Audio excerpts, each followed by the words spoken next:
தமிழ் மயங்கொலிகள் என்ற இலக்கண பகுதியிலிருந்து சரியான விடையை தேர்ந்தெடுத்து எழுதுக.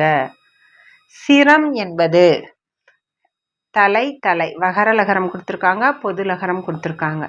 சரிங்களா, இதில் எது சரியான லகரம் வரும் அப்படின்னா தலை வகர லகரம்.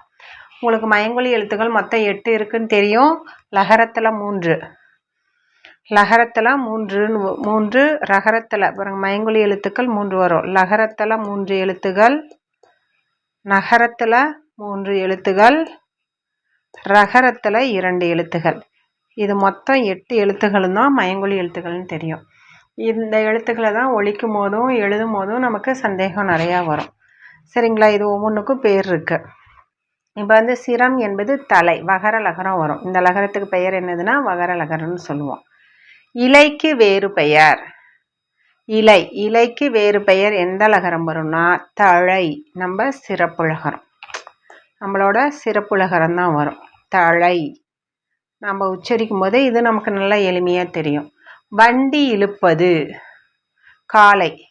காலைங்கிறது நம்ம சூரியன் உதிக்கிற டைம். இந்த காலைக்கு பொருள் என்னதுன்னா நம்ம வண்டி இழுக்க காளை மாடு. அதுதான் வண்டி இழுக்கிறதுக்கு உதவுறது நம்ம காளை மாடு. கடலுக்கு வேறு பெயர்.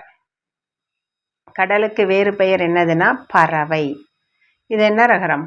இடையின ரகரம்னு சொல்லுவோம். வல்லின ரகரம் இது. இந்த ரகரம் வல்லின ரகரம், இது இடையின ரகரம். அப்போ நம்ம எது வரும்? இடையின ரகரம் தான் இந்த இடத்துல வரும் நமக்கு. இந்த பறவைக்கு பேரு பறவை அப்படின்னா என்ன பொருள்னா கடல். கடல் அல்லது மிக பரந்த நிலப்பரப்பு அப்படிங்கிறத இந்த இடையின ரகரம் குறிக்கும். நம்ம வல்லின ரகரத்தோட பறவைக்கு நம்மளோட பறவைகள் காகம், குருவி, இந்த மாதிரி எல்லா பறவைகளையும் குறிக்கிறது தான் இந்த பறவை. பறவை வானில் பறந்தது. இதுக்கும் வல்லின ரகரம் தான் வரும். சரிங்களா, இதுவும் பறந்த இடையின ரகரத்துக்கு என்ன பொருள்னா பறந்து கிடக்கிறது தான். நிறைய இடங்கள், நிலப்பரப்பு, இதெல்லாம் பறந்த வெளி, இதெல்லாம் குறிக்கிறது தான் இந்த இடையின ரகரம். கதவை மெல்ல திறந்தான். எது ஆன்சரா வரும்னா வல்லின ரகரம் இருக்கிற திறந்தான் தான் வரும். சரிங்களா, இதுதான் வரும். கதவை மெல்ல திறந்தான். பூ டேஷ் வீசும். பூ மனம் வீசும். என்ன நகரம் வரணும்? டன் நகரம் வரணும். இந்த நகரத்துக்கு பேர் டாக் அடுத்து இருக்கிறதுனால இதுக்கு பேர் டன் நகரம். மனம் வீசும். புலியின் டேஷ் சிவந்து காணப்படும். கண். இதுக்கும் டன் நகரம் தான் வரும். கண் சிவந்து காணப்படும். மற்றதுக்கெல்லாம் நமக்கு தெரியும். பூ டேஷ் வீசும்னா மனம். இந்த ரன்னகரத்துக்கு என்ன பொருள்? நம்மளோட மனம்.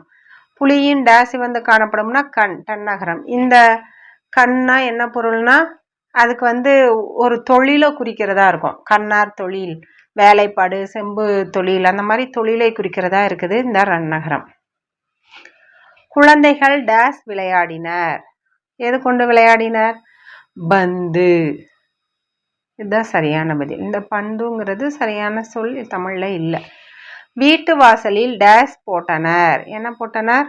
கோலம் போட்டனர். வீட்டு வாசலில் டேஷ் போட்டனர்னா கோலம் போட்டனர். இந்த ரகரம் வகர லகரம், வாவடிவில் இருக்கிறதுனால வகர லகரம் சொல்லுவோம். அடுத்தது இந்த கோலத்துக்கு என்ன பொருள்னா ஒரு வடிவம். சரிங்களா, பந்து போன்ற ஒரு முப்பரிமாண வடிவத்தை குறிக்கிறது தான் இந்த பொது லகரம் வரும்.